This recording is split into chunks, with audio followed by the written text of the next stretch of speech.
The courthouse smelled like old paper and cheap disinfectant, the kind of place where hope came to be filed away and forgotten.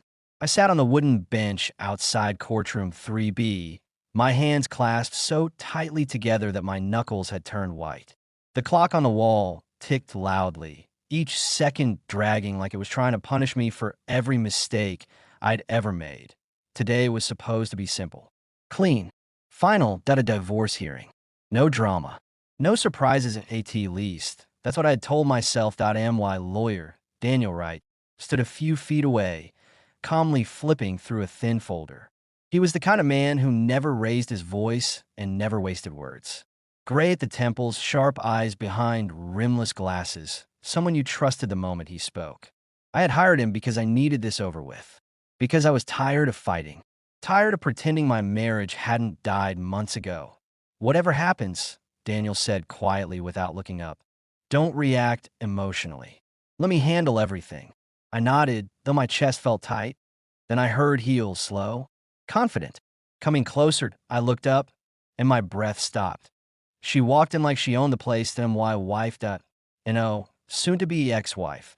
She was wearing a fitted cream-colored dress, one hand resting deliberately on her stomach. There was no mistaking it. Her belly was rounded, unmistakably pregnant.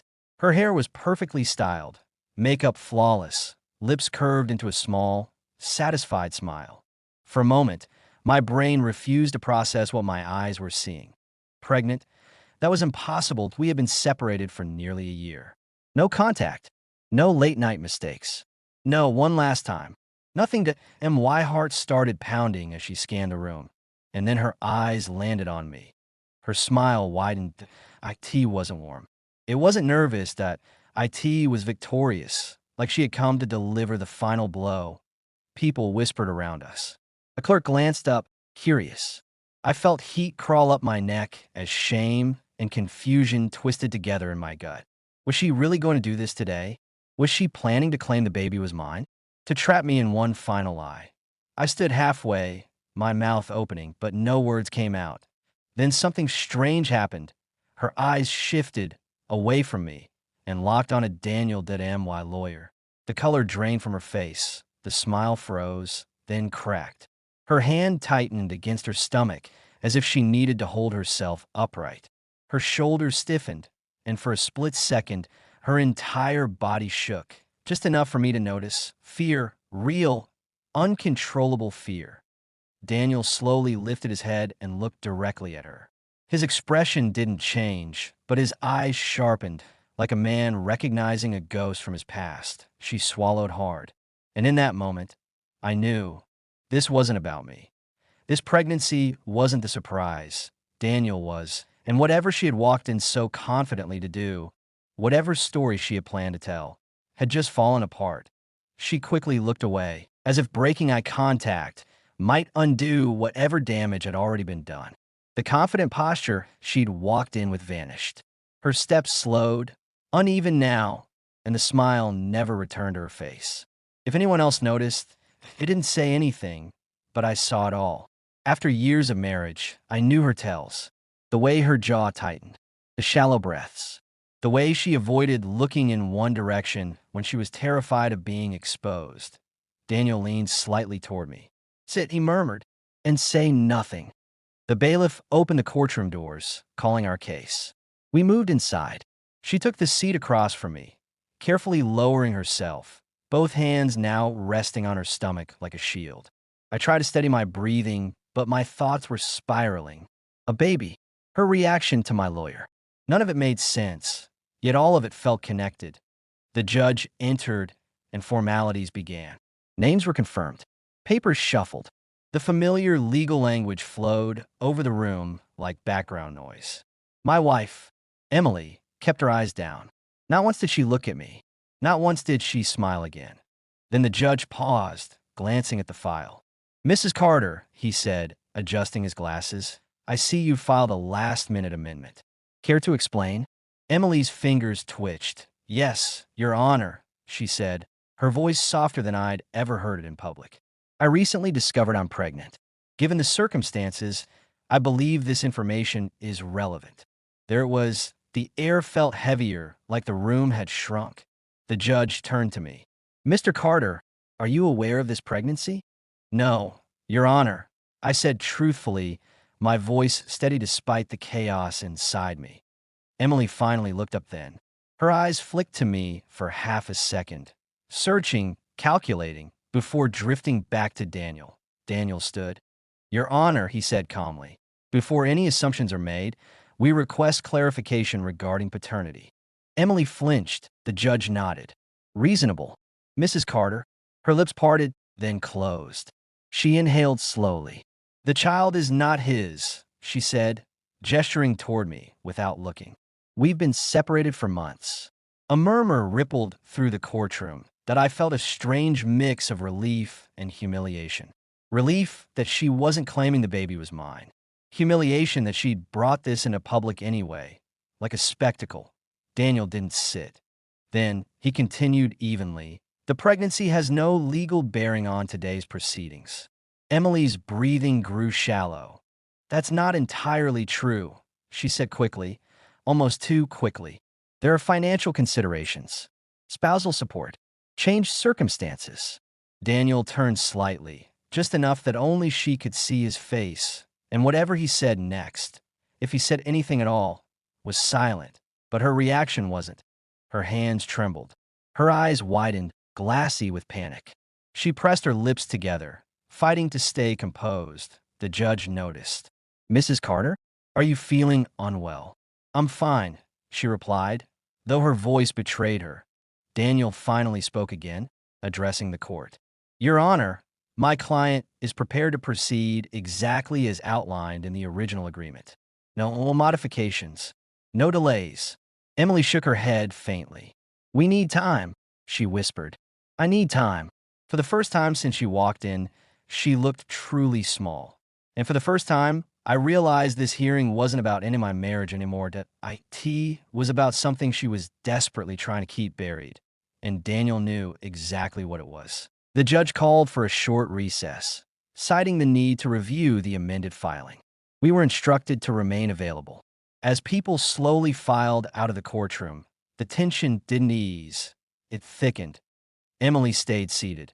She stared straight ahead, her face pale, one hand still protectively cupped under her belly. I stood, unsure whether to leave or stay, when Daniel placed a firm hand on my arm. Don't engage, he said under his breath. Not yet. Yet before we could move, Emily spoke. Daniel, she said quietly. Hearing his name from her mouth sent a chill through me. Daniel turned to face her, his expression unreadable. Mrs. Carter, she swallowed. I didn't know you were representing him. That, he replied calmly, is not my concern. Her composure cracked. This doesn't have to go like this. Daniel tilted his head slightly. It already is. I watched the exchange like an outsider, my pulse pounding in my ears. There was history here, deep, personal, and dangerous. I could feel it in the way Emily avoided his eyes, in the way Daniel stood his ground without raising his voice. She lowered her tone further. You know why I came today? Yes, he said, and you know why that was a mistake. Her fingers clenched into the fabric of her dress. I'm trying to protect my child. Daniel's gaze hardened. Then you should have thought of that sooner. That did it. I stepped forward. Protect your child from what? I demanded, unable to hold it in any longer. And why do you look like you've seen a ghost every time you look at my lawyer? Emily finally turned to me, really looked at me, and for a brief moment I saw something I hadn't seen in years, guilt, but it was quickly buried under fear. This isn't about you, she said. It never was. The words hit harder than I expected. Daniel exhaled slowly. That's not entirely true, he said. But if we're going to continue this conversation, it won't be here. Emily shook her head rapidly. You can't do this to me. Not now. I'm not doing anything, Daniel replied. I'm simply not covering for you anymore. Covering? My stomach dropped. Emily's eyes darted toward the courtroom doors, then back to Daniel. If this comes out, it already has, he interrupted. The only question is whether you tell the truth or the court forces it out of you. Her breathing became uneven. She leaned back in her chair, pressing a hand to her chest as if the walls were closing in. I was young, she said, her voice trembling. I didn't have a choice. Daniel's voice softened just a fraction. You always had a choice. You just chose the one that benefited you. Silence stretched between them. Then she looked at me again, tears finally welling. I married you to escape, she whispered. Those 5 words shattered something inside me. Escape what? Escape who? Before I could ask, the bailiff called us back inside. The recess was over. Emily wiped her tears, straightened her dress, and rose unsteadily to her feet. As she walked past me, she paused just long enough to whisper, if the truth comes out, this baby loses everything. And in that moment, I understood. Whatever secret tied my wife to my lawyer wasn't just about the past. It was about the child she was carrying. And the man who truly terrified her wasn't me at all. We returned to our seats, but nothing felt the same. The courtroom no longer seemed neutral. It felt like a pressure chamber, waiting for someone to crack. Emily sat rigid, her back unnaturally straight, as if posture alone could keep her from falling apart.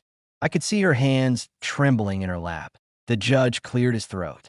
I've reviewed the amendment and the original agreement, he said. Given the circumstances, I have a few questions before proceeding. Emily's head snapped up. Mrs. Carter, the judge continued, you've stated the pregnancy is not your husband's. Is that correct? Yes, she answered quickly. Then explain, the judge said evenly, why this pregnancy necessitates changes to a settlement you previously agreed to. Emily hesitated.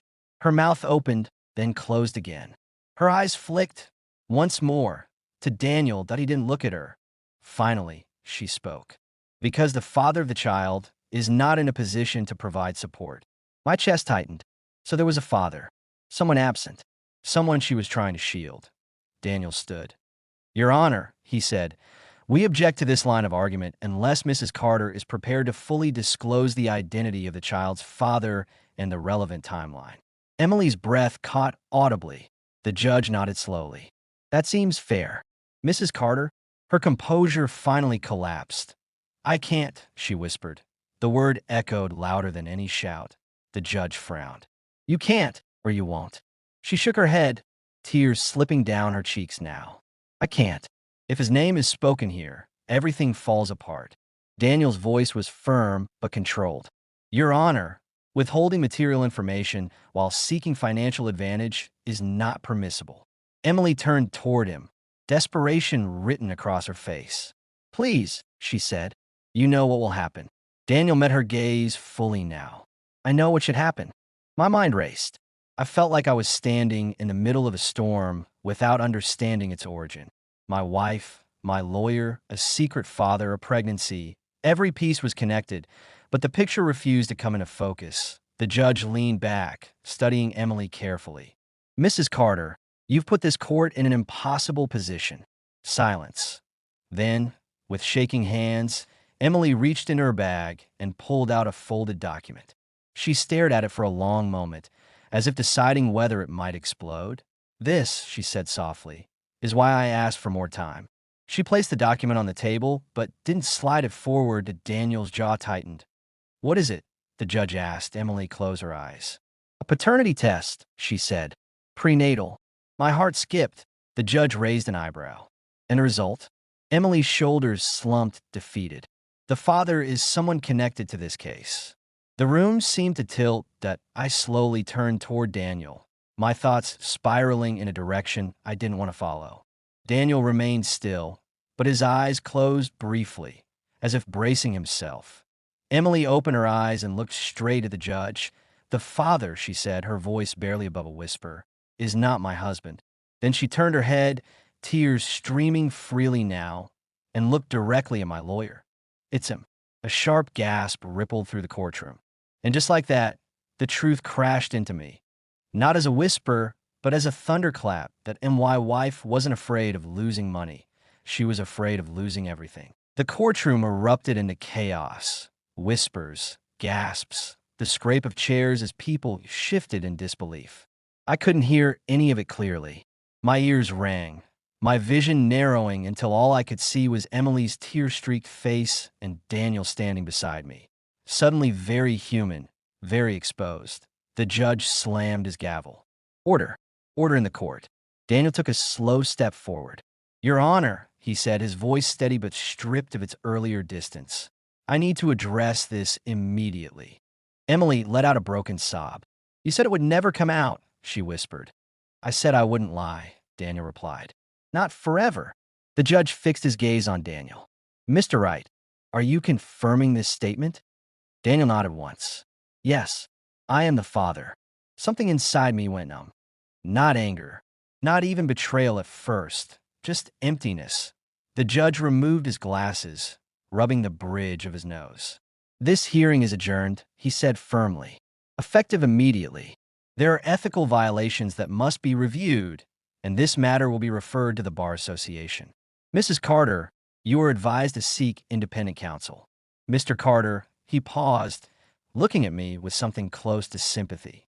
You are free to go. Free. The word felt unreal. Outside the courtroom, Emily collapsed onto a bench, crying openly now, her carefully constructed image completely gone. Daniel didn't follow her. He stood beside me in the hallway, silent. How long? I asked finally, my voice hollow. Before you were married, he said. It ended years ago, or so I thought. I nodded slowly. The pieces slid into place. The rushed wedding, her emotional distance, the way she'd always avoided talking about the past. I didn't know, he added. About the baby, I swear to you, I believed him. Somehow, that made it worse that I walked away without another word. Weeks later, the divorce finalized quietly. No amendments, no drama. Emily disappeared from my life entirely, and Daniel resigned from practicing law soon after. I heard he moved out of state, AS for me. I learned something brutal but necessary. Sometimes you're not betrayed in the ways you expect. Sometimes the truth waits patiently until the moment it decides you're strong enough to survive it. And when it finally comes out, it doesn't just end a marriage that IT sets you free.